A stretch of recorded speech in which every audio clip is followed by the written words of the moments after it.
What's up everyone, Adam here from Cape Crawlers, and this is the SCX24 competition build part 2. Welcome back to the channel everybody, and welcome back to the SCX24 comp build. So you remember a few weeks back I started this comp build with our little deadbolt here, and it got kind of put on the shelf. I kind of put the comp build on the back burner only because there were a lot of other competing priorities. I've had a lot of other really exciting projects come up and things to review. It's just been a really exciting time in the hobby, and I neglected the comp build. But I'm kind of glad I did, because in the midst of all those projects and everything, I actually competed in a competition. So now I'm coming at this project with a much different frame of mind. Now I have kind of a better grasp on what I want to do with this competition build. Let's go over the parts list. I got a bunch of parts in this video to do. We're basically going to tear down the whole chassis and start from the ground up is really what we're going to do. This one's going to be dense. There's a lot of stuff happening in this episode because I'm really excited. I want to ride the momentum from that competition, and I want to strike while the iron's hot, while I got these ideas and things in my head. So let's take a look at the parts that I've got for the chassis. Let's jump in. So I'm really excited to go through this. Here's our little deadbolt here. She's not going to look the same much longer. Let's see what we got. So right off the bat, let me show you this. So we got the Mofo RC Ugly AF aluminum chassis. Now this is the same chassis kit that I run on old Snaggletooth. I'm not going to mimic Snaggletooth completely because I really want to do something different this time around. But I just love this chassis. So I am not going to shy away from using this chassis because I've had such great experience with it. And Mofo products in general, I'm a big believer in. So I was really excited to get my hands on this chassis again to build out for this comp build as well. And this is really nice. Comes with the frame rails. Got the battery trays going to sit up in the front. ESC trays. Got your hardware kit, frame braces, all this stuff. So that's what the kit comes with. I've got a spare skid plate I'm going to put this together with. I've also got the brass Mofo RC best servo mount ever. I'm excited to try this. I've never used this before. So this is going to be great because I also have every intention of really ponying up and getting a good servo for this thing. So we'll see what I end up getting, whether it's the Reefs or the NSDRC, I'm not sure, but I'm going to pony up and get something serious, and I need a solid mount. And I love that this is adjustable, so depending on what you get for a servo, this is an awesome mount. So pumped to see that. It's brass, so that's going to be good, nice and solid. I'm going to do gladiator links on this thing.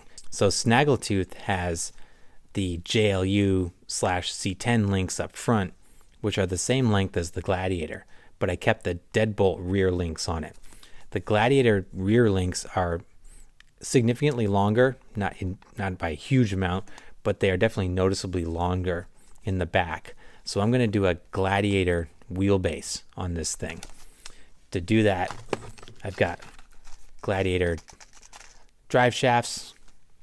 I've got plenty of those running around from when I've done conversions on my other rigs.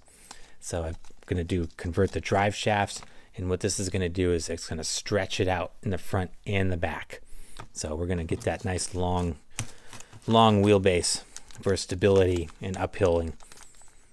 Some miscellaneous parts. I've got this nice Trial aluminum cover here I'm going to use. Hopefully, depending on what motor I use, I'm planning to use that, because this is all going to make sense when you see what my color scheme is going to be on the new body. I'm going to use the stamped steel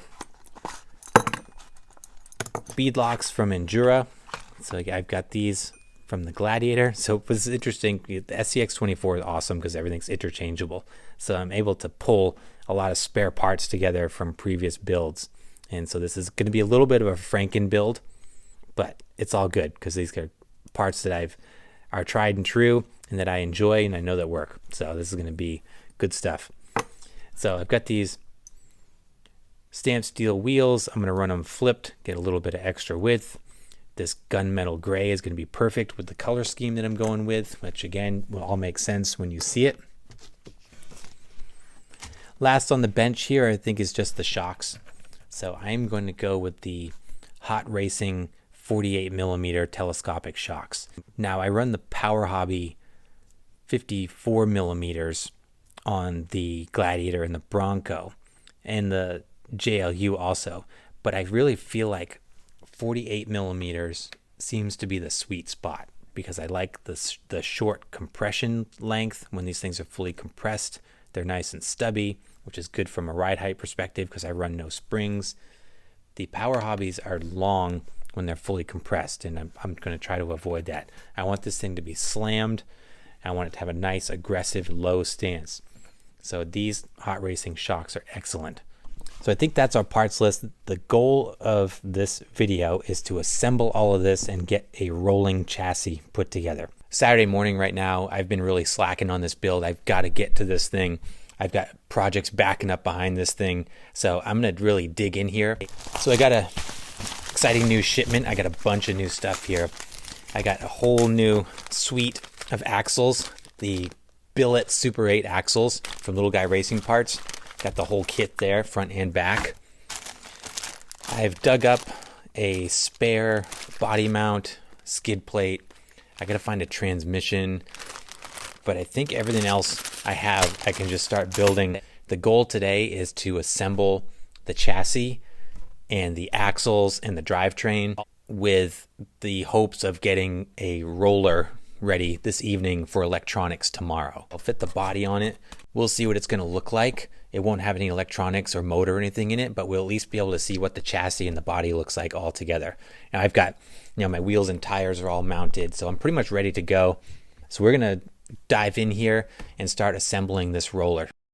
So the first thing I'm doing is assembling this chassis. It goes together really easy. Start with the skid plate on the bottom, bolt it together, and then it's really just one cross member in the back, and then the battery tray in the front holds it together really well.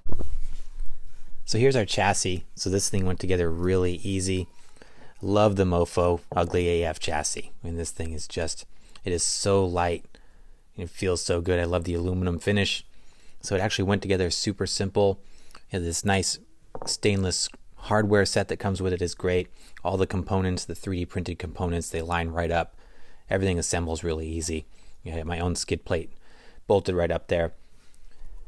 Put the cross member in the back here just for some extra support. You get a handful of these. You get 3 of them. So depending on what you do with your build, you can pop these in and out as needed for rigidity. So I think with the battery tray up front, I'm not going to need anything else other than that rear brace. So this should be our chassis. So the next thing I'm going to do is start assembling our linkage. So I got the Mofo RC brass links. So these again, this is the Gladiator set. So we're going to do the full Gladiator set front and back. Love these links. They're nice and solid. They also come fully assembled with the pivot balls and the O-rings already on here. Now I am going to take one O-ring off of each mounting position, and I'm going to do that on the wide flange side. So I like to do that, it allows the links to move a little bit more, and you get a little bit more articulation out of that when you've got them at all of these points. One O-ring at each point makes a pretty big difference when it's all combined. So let's start putting the links on, and we'll see what the next step looks like. Links going in here, so much easier to do this when the chassis is apart. Man, links drive me nuts otherwise. But like I said, running one O-ring here at each mounting point just to give the links a little bit more freedom to move, which translates into a little bit more articulation all throughout the chassis. So we're actually moving really fast on the chassis here. So I've got the links installed, pretty much ready to go on that front.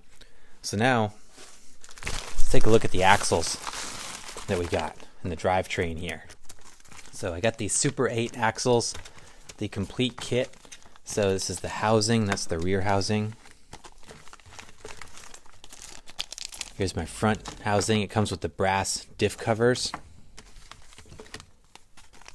Got the billet steering linkage that comes with it. These are the hardened steel rear shafts. I got the Extreme CVD fronts. Those are nice. I'm really happy with these. I got the brass knuckles to go on the fronts as well. I opted to get the full hardware kit too, so I've got the full bearing kit. So again, I'm able to assemble this whole thing right from the ground up. Hardware kit as well for these. So this is going to be great. It's going to make it a lot easier. And I opted to go with the longer shocks. You know, I was looking at the hot racing shocks. I actually found a set of the 54mm Power Hobby shocks at my local hobby shop. And I like the color. I like this style. They don't have the fake reservoir off the side, so it's just a little bit more of a cleaner shock. So this is what I'm going to use. I'm going to use the 54s. And I think with the Mofo chassis, there's plenty of spots to mount these to where the collapsed height isn't going to be an issue. So this is my plan. So now what I'm going to do is I'm start assembling the axles, and then we should be able to start bolting this up. So assembling these axle housings here. So like I said, they come completely empty. So it's up to you to find the parts and pieces to fill them. Now I did get the full bearing kit that comes with the Little Guy Racing Parts optional hardware kit, which makes it easier because you've got nice clean bearings to put in, but you still have to find your own gears to put in the housings, both front and back. Now I tried overdrive gears in this initially. I wanted to do the 23% like I usually do in my other builds on here, but they would not work in the front. It was just too tight, which was interesting. So I ended up doing stock gears all around. Now I'm going to experiment with some other brands of overdrive gears to see if I can get them to fit, but it was a no-go this time around. So just pop a little bit of grease in here when you seal these up. Should be good to go. Check it out, nearing the finish line here. Look at these axles. My goodness, these things are gorgeous. The axle housings are a little bit of a different color, I think, than the Super 8s that I have on the Bronco. These are a little more of a bronze, but they are just gorgeous looking. Combined with the gold from the raw brass on these other components, just stunning looking. The best servo mount ever up here. Just, it all works together so well. My gosh, it's so good looking. Went together really easy. You know, no problems whatsoever. It was really nice to have the bearing kit and all the hardware. Just made assembly super, super easy. You know, everything went together very smooth. The only thing that I ran into was that the hardware kit for the rear axles, the bolts were too long, so I just had to throw in some smaller bolts to get the diff cover on there. But otherwise, everything went together perfectly. Feels really good. Man, this is going to be a gorgeous looking chassis. Holy cow. So the next step, what we're going to do is we're going to mount the axles up to the chassis. I still got to put my steering linkage and things on. I got my Gladiator drive shafts. Just going to stick with the plastic drive shafts for now. The goal here is lightweight and simplicity, so I don't think I'm going to do a brushless motor in this. I'll get to that a little later, but I'm going to stick with the plastic drive shafts. So we're almost there. There is one piece I'm going to have to rob off of the deadbolt, and it's the linkage mount here on top of the rear axle housing. I think that's the one component that I can't find a leftover of in my spare parts bin, but that's fine. I'll probably use that and then throw an aluminum one on the deadbolt or vice versa. But that's the one component I think that I'm missing to put this all together with my parts that I have. So next, I'm going to jump in here and start assembling this thing, and then we'll see what it looks like as a roller. We're very close, so this is getting really exciting.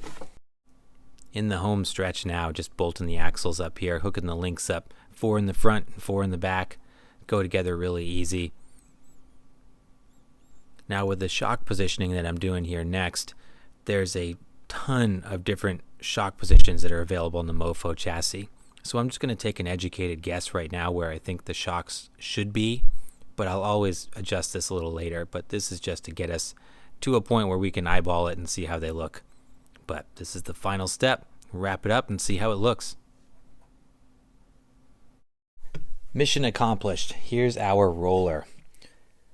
It was more work than I thought. Everything went together really easy. It was just a lot of work, just a lot of assembly, tedious work. I feel like I just completed a major surgery. I swear we could be neurosurgeons after we're experienced with these 124s with all these tiny little screws. My fingers have more dexterity than I've ever known what to do with at this point. But anyway, really happy with this setup. It's a gorgeous looking piece of hardware, isn't it? Holy moly, everything came together really well. I love this chassis setup. And I'll tell you what, I resisted the urge to go nuts with brass weight. So what I did, I just used the regular plastic hexes in here. I did brass rings in the front wheels, aluminum in the back. I'm really just relying on putting the weight that I have where I need it, not just throwing brass at it to get to, just throwing piles and piles of weight on it. Really just taking a strategic approach to where I want the weight. So I'm hoping that with that approach, I can keep this lightweight and agile and balanced. So I think it feels really good. I need to get a 4-point scale is what I need to get, but it feels really heavy in the front. Obviously we didn't put a powertrain in it yet, but it feels really good. The whole thing doesn't feel very heavy, but it's just very biased in the front, which is great. What I'm going to do right now while we're together, and then I'm going to close this video out, I'm just going to throw the body on just to get a dry fit here, just to see what this is going to look like.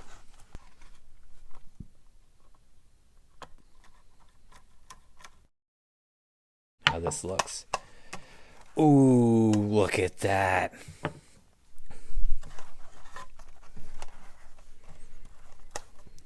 Oh man, look at it. So sharp looking. I love it. So I'm running these 55mm comp tires. I'm almost wondering if I should go bigger. It's got plenty of room for bigger tires. I don't know.